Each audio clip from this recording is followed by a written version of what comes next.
Oke, assalamualaikum warahmatullahi wabarakatuh. Pada kesempatan kali ini kita sampai ke bab 2, yaitu pada bab reaksi reduksi oksidasi atau disingkat sebagai redok. Oke, sebelum mempelajari materi ini perlu saya sampaikan bahwa kompetensi dasar yang harus kita pahami di sini adalah yang pertama. Di sini kompetensi 3.9, yaitu mengidentifikasi reaksi reduksi dan oksidasi menggunakan konsep bilangan oksidasi unsur. Berikutnya adalah kompetensi dasar 4.9, menganalisis beberapa reaksi berdasarkan perubahan bilangan oksidasi yang diperlukan dari data hasil percobaan dan atau melalui percobaan. Ini kompetensi dasarnya ya. Oke, langsung ke materi. Reaksi reduksi oksidasi atau redok. Sebelum kita mulai lagi, coba perhatikan gambar di samping ini. Ini adalah gambar bleaching rambut ya, atau semir rambut atau mewarnai rambut ya. Nah, apa yang terjadi ketika kita sedang menyemir rambut ini? Nah, ini sebenarnya terjadi reaksi oksidasi maupun reduksi atau redok ya, reduksi oksidasi gitu ya. Di mana kandungan hidrogen peroksida yang mengoksidasi melanin dari yang terkandung dalam rambut, sehingga warna gelap dari rambut itu berkurang. Selain mengoksidasi melanin, hidrogen peroksida yang terkandung dalam semir rambut ini juga mengoksidasi molekul protein rambut yang mengandung gugus atom SH atau tiol menjadi gugus SO3H atau asam sulfonat.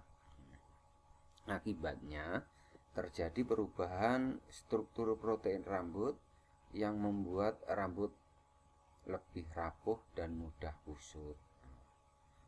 Proses pemutihan rambut melibatkan reaksi redok atau reduksi oksidasi.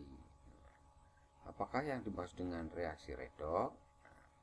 Apa contohnya ya, dalam kehidupan sehari-hari?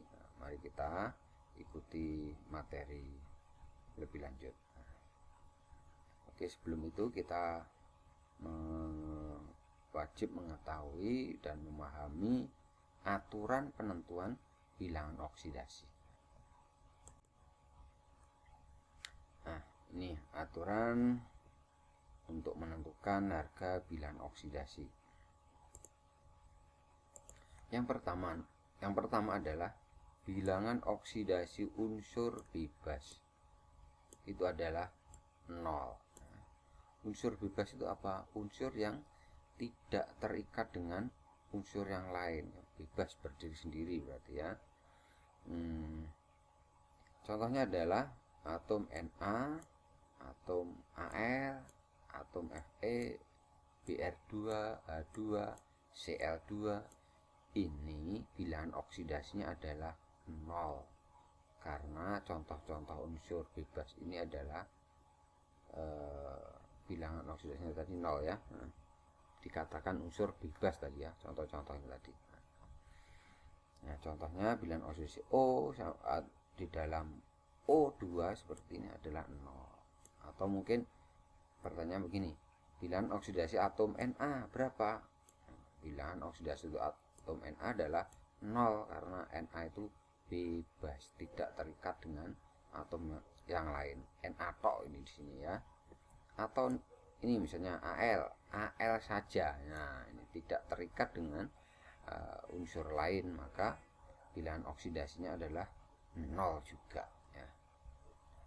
Berikutnya yang kedua adalah bilangan oksidasi ion dari suatu atom monoatom itu adalah sama dengan muatannya atau muatan ionnya ya. Misalnya ini ion H+, ion K+, ion Ca2+, ion Cl-. Ini bilangan oksidasinya adalah sama dengan muatan. Muatan itu adalah ini tanda yang ada di atas ini. H+, berarti ini ion H ini, H+ ini bilangan oksidasinya adalah +1. Ion K+, ini berarti muatannya +1, berarti bilangan oksidasinya adalah +1. Ion Ca2+, berarti ini bilangan oksidasinya adalah 2+, atau +2 begitu ya. Terus yang ini adalah Cl-, ini ada tanda min di sini ya. Artinya ion Cl-, berarti bilangan oksidasinya adalah -1. Jadi sama dengan muatannya ya. Muatannya ada di atas. Yang ketiga adalah bilangan oksidasi unsur dalam senyawa selalu positif. Bilangan oksidasi unsur logam ya, saya ulang lagi. Bilangan oksidasi unsur logam dalam senyawa selalu positif. Contohnya adalah bilangan oksidasi golongan 1A. Li, Na, K, Rb, Cs ini bilangan oksidasinya ada +1 karena dia golongan 1A. Kemudian bilangan oksidasi golongan 2A nanti juga plus muatannya, tetapi +2 karena golongan 2A. Be, Mg, Ca, Sr itu kalau di dalam senyawa nanti bilangan oksidasinya adalah +2. Li, Na, K, Rb, Cs nanti kalau di dalam senyawa atom-atom ini atau unsur ini bilangan oksidasinya adalah +1. Lanjut, yang keempat adalah bilangan oksidasi atom H di dalam senyawa. Jika atom H itu di dalam senyawa atau terikat dalam dengan atom-atom yang lain, itu bilangan oksidasinya adalah +1. Kecuali ini ya, kecuali hidrida, ini bilangan oksidasi senyawa hidrida ya. Atom H itu bilangan oksidasinya -1. Tapi yang perlu kalian wajib hafal adalah ini. Bilangan oksidasi atom H di dalam senyawa itu sama dengan +1. Lanjut, aturan yang berikutnya ada yang kelima di sini. Bilangan oksidasi atom atau unsur O, oksigen ya. Bilangan oksidasi atom O itu sama dengan -2. Ingat-ingat ya.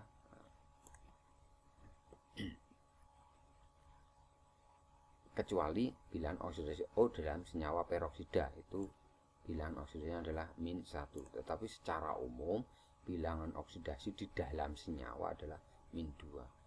Contohnya ada misalnya H2O. Di dalam H2O ini bilangan oksidasi atom O-nya adalah -2 ya.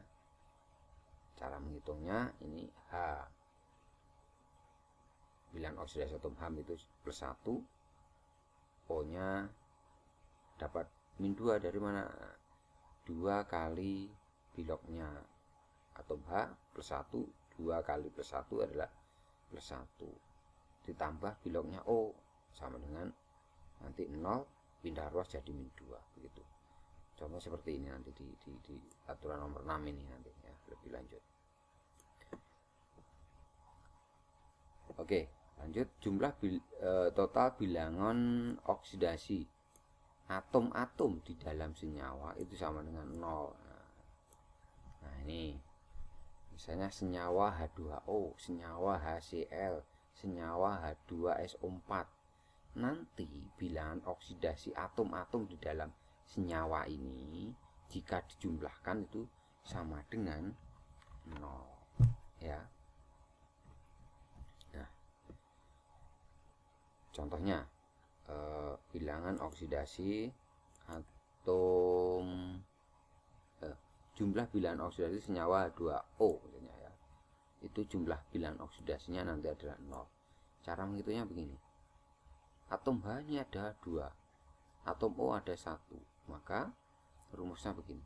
2 kali bilangan oksidasi atom H ditambah 1 kali bilangan oksidasi atom O itu nanti sama dengan 0.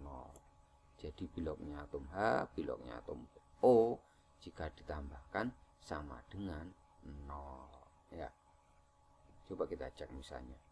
Atom H biloknya adalah +1, atom O bilangan oksidasinya adalah -2. Nah, 2 kali +1 sama dengan +2 ditambah -2 sama dengan 0. Karena +2 ditambah -2 sama dengan 0 begitu ya. Lanjut. Jumlah total bilangan oksidasi atom-atom dalam ion poliatom sama dengan jumlah muatan ion tersebut. Nah, contohnya di sini. Ini namanya ion poliatom. NH4+. Nah, ini. Kemudian SO4 2-. Nah, ini namanya ion poliatom. Kenapa disebut ion poliatom? Kalau hanya ion ion saja ya. Misalnya H+ gitu. H+ Cl- misalnya. Itu namanya ion karena sendiri ya. Tidak terikat dengan unsur lain. Kalau ion poliatom ada lebih dari 1 atom maksudnya ya. NH4 muatannya +1, SO4 -2 artinya SO4 muatnya 2-. NH4 ada N ada H, ini bermuatan, ada S ada O, ini bermuatan, sehingga ini disebut ion poliatom. Misalnya di sini ya, NH4, bagaimana cara menghitungnya? NH4, N-nya 1, H-nya 4. Muatannya +1 di sini. Nah, cara menghitungnya adalah 1 kali biloknya atom N ditambah 4 kali biloknya atom H sama dengan +1. +1 ini adalah dari muatannya ini tadi, +1 atau plus tadi ya. Cara menghitung seperti itu ya. Berikutnya, bilangan oksidasi fluor, atom fluor dalam suatu senyawa selalu -1. Nah, karena fluor merupakan unsur yang sangat elektronegatif ya. Terus yang ke-9 ya, bilangan oksidasi atom klor, brom, iod ya, itu sama dengan -1 atau golongan 7A itu ya, itu rata-rata semuanya bilangan oksidasinya adalah -1. Yang ke-10 aturannya adalah beberapa unsur logam dalam senyawa mempunyai beberapa bilangan oksidasi ya. Jadi unsur logam itu dalam senyawa besaran bilangan oksidasinya itu lebih dari 1 macam ya. Mungkin ada yang -1, ada -2 dan seterusnya begitu. Selanjutnya, bilangan oksidasi beberapa unsur non logam seperti klor dan nitrogen dapat berharga negatif atau positif ya, tergantung unsur yang terikat di dalamnya ya. Itu kurang lebih seperti itu aturan penentuan bilangan oksidasi. Berikutnya subbab konsep redoks serta oksidator dan reduktor dalam reaksi redoks. Jadi redoks adalah reduksi dan oksidasi. Konsep yang pertama, pengertian oksidasi apa, reduksi apa. Ini yang pertama adalah konsep pelepasan dan penggabungan oksigen. Reaksi reduksi itu apa? Reduksi adalah reaksi pelepasan oksigen. Nah, ini kata kuncinya ya. Reduksi adalah pelepasan oksigen. Contohnya reaksi di sini adalah Cu2O bereaksi dengan C menghasilkan 2Cu dan CO. Nah, di sini Cu2O kehilangan oksigen, ya, kehilangan oksigen menjadi Cu di sini. Kemana oksigennya? Oksigennya diikat oleh atom C sehingga membentuk CO. Jadi ini CuO melepas oksigen, ya. Berarti reduksi adalah reaksi pelepasan oksigen tadi, ya. Selanjutnya reaksi oksidasi, ada reaksi penggabungan oksigen. Nah, contohnya adalah reaksi Fe bereaksi dengan oksigen menghasilkan Fe2O3. Di sini Fe atau besi itu belum ada oksigennya. Ketika bereaksi dengan oksigen berarti terjadi penggabungan Fe yang tidak ada oksigennya menjadi Fe2O3. Jadi ada oksigennya. Di sini berarti reaksi oksidasi. Nah, ini konsep yang pertama. Berikutnya adalah konsep yang kedua. Reaksi redoks adalah reaksi pelepasan atau penerimaan elektron.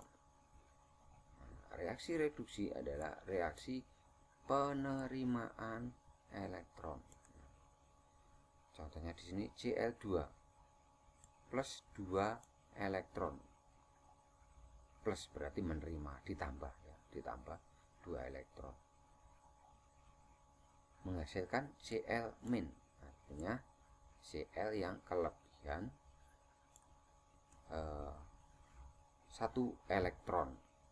Karena nanti ada Cl2 sehingga menjadi 2 Cl-. Artinya 2 Cl- itu begini ya. Cl- dan Cl-. Nah, 2 Cl- artinya Cl- ada 2 gitu ya. Nah, sebenarnya dia menambah 1 elektron karena ada 2 Cl2 sehingga membentuk 2 ion Cl- seperti ini, 2 Cl-. Berikutnya adalah reaksi oksidasi. Oksidasi adalah pelepasan elektron. Nah, ini Na melepas 1 elektron membentuk ion Na+. Saya ulang lagi yang dari atas reduksi tadi, Cl2 plus 2 elektron membentuk ion 2Cl-. Sedangkan yang oksidasi ini adalah contohnya Na melepas 1 elektron membentuk ion Na+. Seperti itu.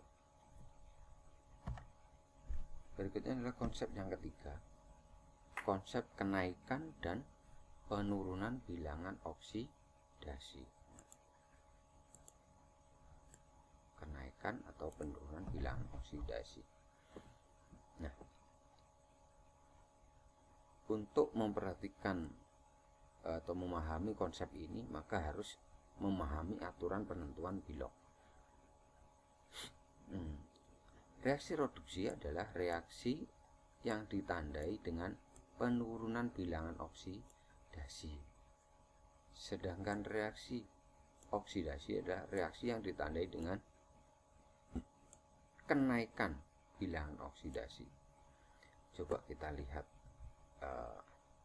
contoh reaksi di sini adalah CuNO3 dua kali bereaksi dengan 2Al menghasilkan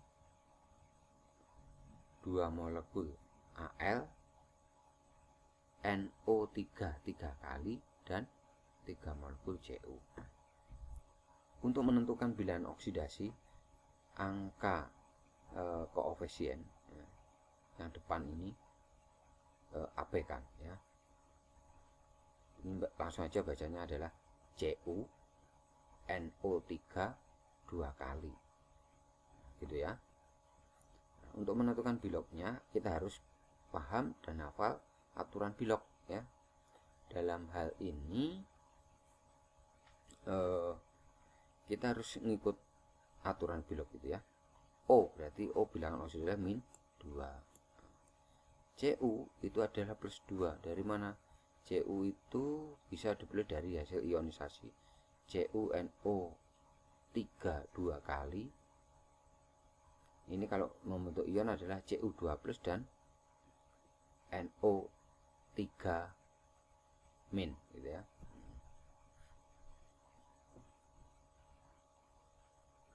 Nah, Cu muatannya adalah 2+, maka bilangan oksidasinya adalah plus 2.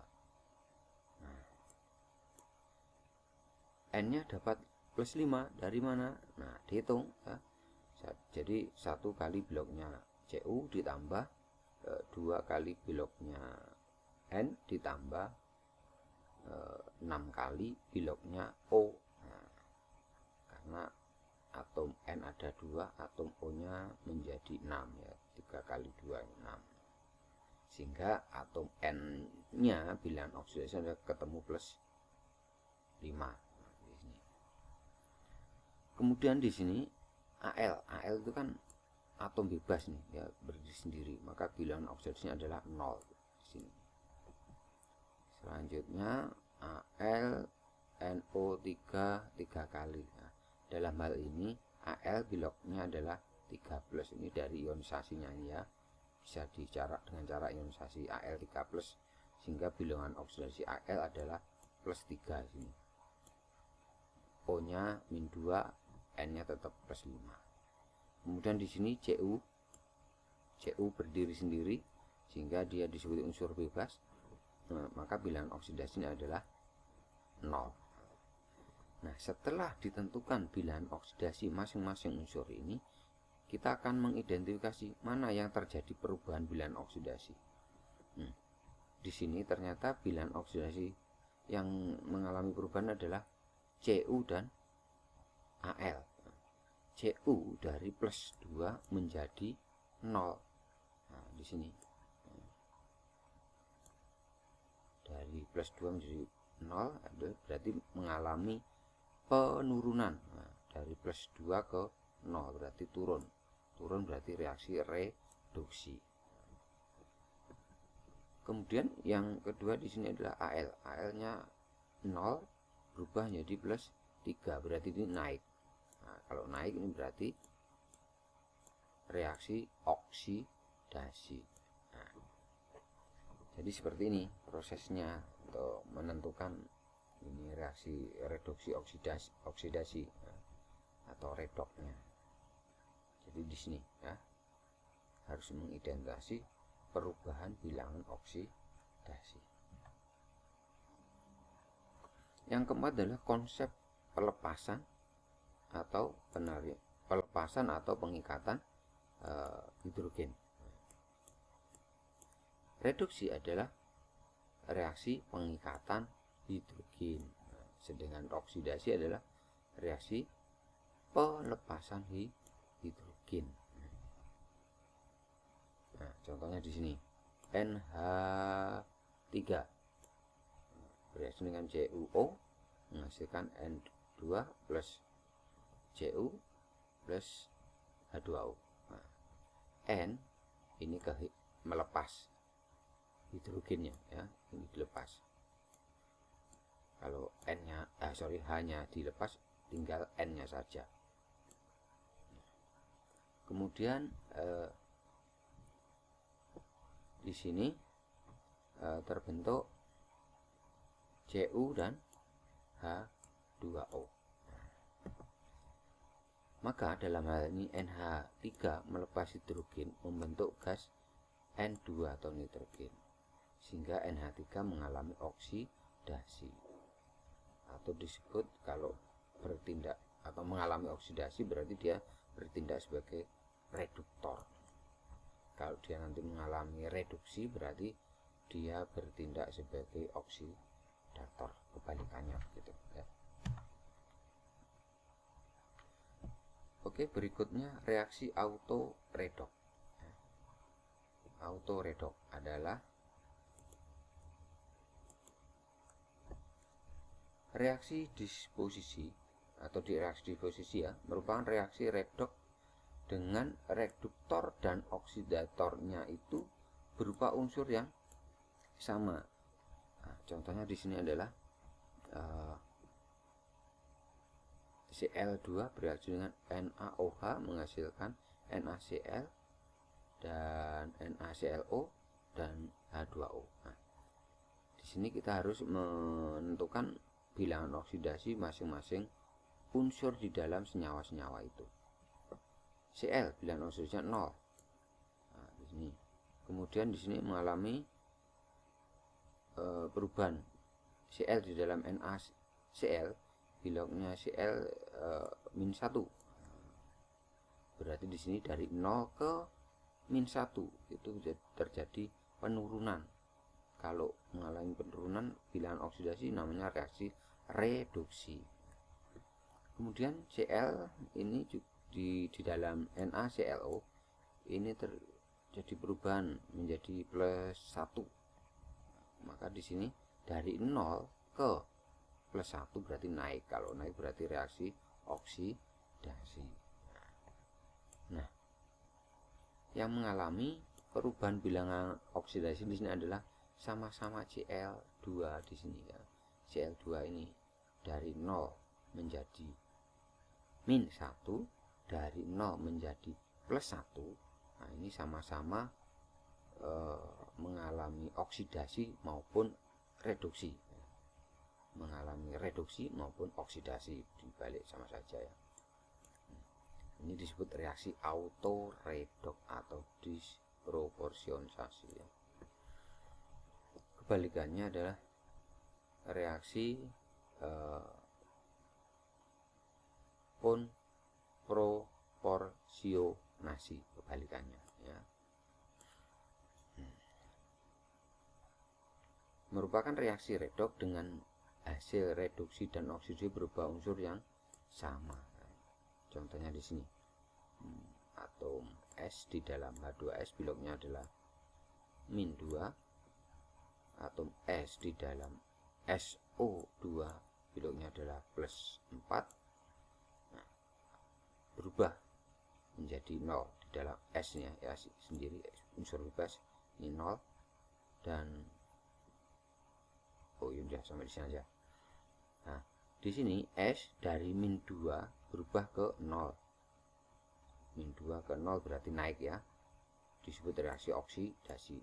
Kemudian di sini reaksi bilangan oksidasi +4 di sini berubah menjadi 0. Berarti turun. Kalau turun berarti reaksi reduksi. Nah. Oke, saya kira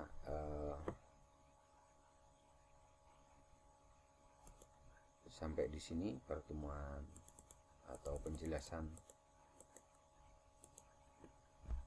bab 2 reaksi reduksi oksidasi redok. Silahkan disimak LKS-nya dan dikerjakan latihan soalnya. Oke, terima kasih, semoga penjelasan saya bermanfaat. Terima kasih. Wassalamualaikum warahmatullahi wabarakatuh.